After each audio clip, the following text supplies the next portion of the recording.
Bonjour à toutes et à tous, bienvenue dans Corbeau News Centrafrique. Je suis Laure Gabazi et aujourd'hui, depuis le studio d'A, nous plongeons au cœur de l'actualité bouillante de Bangui, une actualité qui mêle urbanisme, sécurité routière et des voix d'opposition qui surprennent. Pour décrypter tout cela, je suis ravie d'accueillir notre formidable journaliste, Lucienne Balenda. Bonjour Lucienne. Bonjour Laure, effectivement c'est un sujet qui fait couler beaucoup d'encre et qui mérite qu'on s'y attarde car il touche directement la vie de nos concitoyens. La plateforme des jeunes leaders de l'opposition démocratique, avec son coordonnateur national Arsène Elien, a décidé de s'exprimer avec force sur les événements récents à Bangui et Bimbo. Une prise de position de l'opposition. Donc, qu'est-ce qui motive cette sortie médiatique? Qu'est-ce qu'ils dénoncent ou au contraire, qu'est-ce qu'ils soutiennent? Lucienne. Eh bien, Laure, c'est justement là que ça devient intéressant.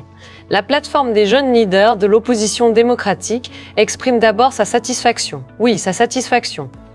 Elle salue la décision de la municipalité de Bangui concernant la libération de la voie publique au Pékin 12. Sous l'impulsion de son coordonnateur, Arsène Elien, la PCHLOD félicite la maire, Prisca Roselyne Mano, pour cette démarche courageuse à la sortie nord de la capitale. Pour eux, cette action est essentielle pour fluidifier le trafic et réduire les risques d'accidents dans ce secteur de forte affluence. C'est tout à fait étonnant, Lucienne. Voir une plateforme de l'opposition soutenir une action de la municipalité, c'est assez rare pour être souligné. Mais au-delà de cette approbation, j'imagine qu'il ne s'arrête pas là. Il y a toujours un revers à la médaille, n'est-ce pas? Exactement, Laure. C'est un soutien, mais aussi un appel à aller plus loin. Cette actualité récente pousse la plateforme des jeunes leaders de l'opposition démocratique à réclamer des actions plus conséquentes. Arsène Elien et la PCHLOD mentionnent un incident routier grave survenu rue des Sœurs, dans la commune de Bimbo, où un camion-citerne a été impliqué. La PCHLOD a tenu à présenter ses condoléances aux familles frappées par ce malheur. Et Arsène Elien confirme le soutien entier de l'organisation aux victimes de cet incident de la route.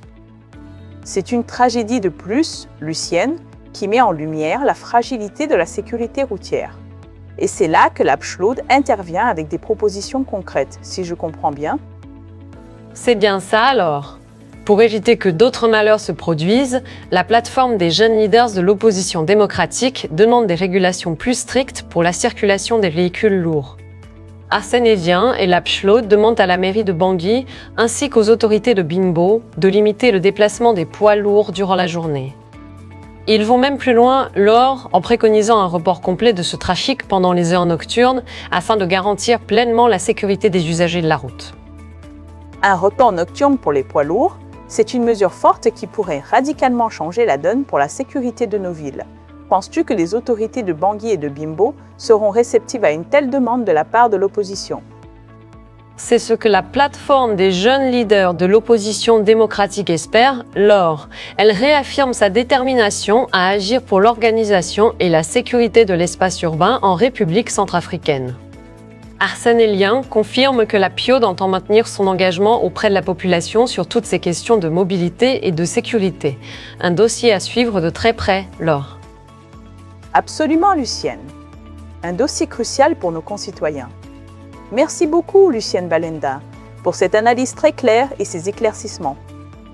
Avec plaisir, Laure. Chers auditeurs, cet article a été rédigé par Anselme Mambata. Pour toutes vos réactions, vos informations ou pour nous contacter, n'oubliez pas nos numéros WhatsApp et téléphone. +1 36 75 512 18 vous 36 72 803 9 28 28. À très bientôt sur nos ondes et prenez soin de vous.